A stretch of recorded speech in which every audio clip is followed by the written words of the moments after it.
The Phillies back at it tonight. Ranger Suarez tonight takes the hill again against Ryan Burkert, who is a he's just I think he's coming off the 15-day DL. This might be his first start, and he in the past, I think they're nursing this kid through. He's 25 years old. He hasn't pitched more than 5 1/3 innings this year in any start. The Phillies are a big favorite tonight at -160. So.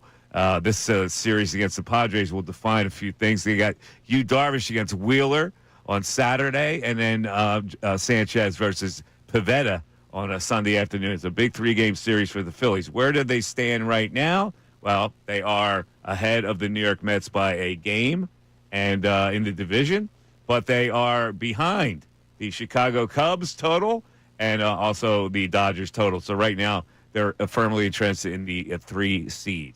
The topic for today is that there are a lot of people who cover baseball. And by the way, Brendan Gunn is doing a double shift here. Double shifting it here. Double shift. Just I'm ready produced for a it. morning show, and you're producing my show. Yes. And how you feel about that?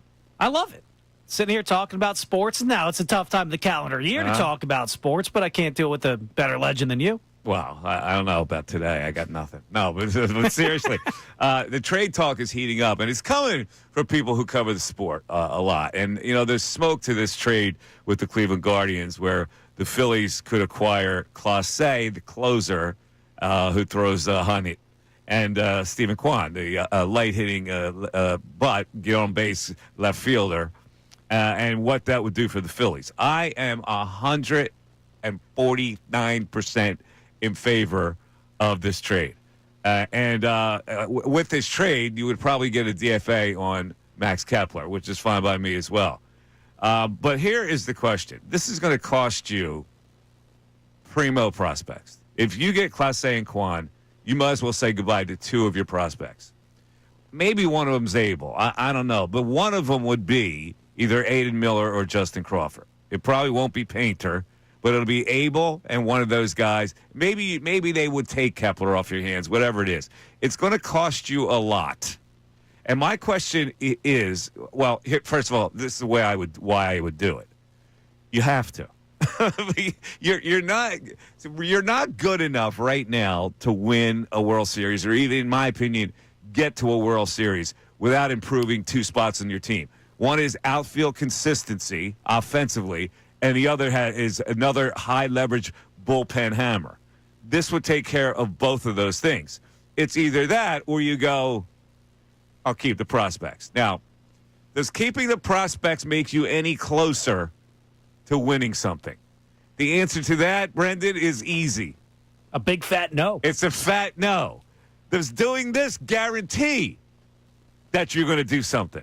That's a big fat no at all. But like everything else, you play the percentages, and you go, do my percentages increase to actually win something if I make this deal and it's going to cost me 2 primo prospects who could help me down the road? Drastically. Like, you have to go out there and make this move if it's actually out there for you. You get a Class A who's under control through 2029. You get a Stephen Kwan who's under control through 2027. Yeah, you have to give up top prospects for it, but they're not rentals. You can go out there, and the name of the game is to win. You're not good enough to win right now, and I could give a rat's ass about winning in 2020, 30 or whatever. You know what I mean? Like, I don't care about 5 years from now. This team's built to win now. The thing is, the prospects never stop. So you could always develop more prospects. Hopefully they do. Their system hasn't been able to do that, but who knows when that'll change. Like some guys that are in single A right now or low A would develop into a prospect akin to the prospects you're going to be trading in this deal. I mean, we don't have any idea about that. That's very speculative. But the Phillies have put themselves in a corner, unfortunately. They really weren't successful in getting the guys prior to this year that were supposed to plug up those spots. So when you make a mistake like that, you've got to cover your butt and try to overcome the mistake. The only way to do that is to make a significant trade where you give up prospects. And I know there are people on both sides of this argument, and that's what I want to find out today from the people. What side of the argument are you on? Justin Crawford, I really like him. I think he's going to be a starting center fielder in this league for like the next 7 years. I like him. I think he's a primo prospect. Aiden Miller, I don't know where to go with him, but anybody that has some pop can develop into a home run hitter like Mike Schmidt was when he was in the low minor leagues, right? So I don't know how these guys are going to turn out, and maybe down the road, 5 years down the road, you go, damn, we had those guys and we traded them. But you don't now have a choice.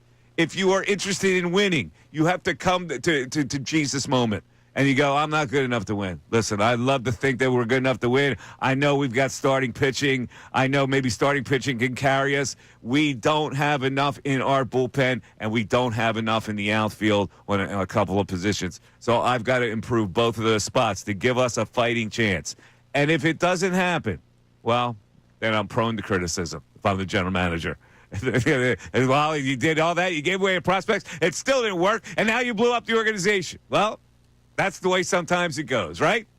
Yeah, I mean, you're not far off, and that's what Dave Dombrowski has done everywhere he went. He traded what they had in the cupboard, and he made it work out. He gives it his best shot to go out there and win with teams that have win-now aspirations. This Phillies team, last I checked, it's win-now aspirations. You're locked down to a Bryce Harper for, 10 more years. You're locked down to a Trey Turner for another close to 10 years. Like, these guys are going to get older, and you're talking about a lockout potentially on the horizon. So, I mean, you got to go out there and get it while the getting's good. Zach Wheeler's gone in 2 years. Like, to me, I cannot be thinking about these prospects and when they're going to be in their prime in 5 years. Maybe Aiden Miller's some all-pro or, all-star third baseman in a couple of years. That's no good to me right now. And when you have these all-star caliber teams and you have the third best record in the National League entering today, you have a shot to go out there and win it. I think you owe it to the team and you owe it to the fans to go out there and give it your best effort. And we're not talking about rentals. We're talking about guys you have under control that can build with this core you have right now. All right. We'll talk about that. You actually think that Zach Wheeler's gone in 2 years? I think so. Yeah. I mean, that's what he says. Right? I don't know if he'll be here in 2 years. I'll say that. Really? You think he would re-sign here? Like, I think he would test the market if he's going to play. Let me ask you this. The Phillies said, hey, we'll tack on 2 years of your contract, and you'll make $40+ million a year. What would you do if you're Zach Wheeler? I would take it.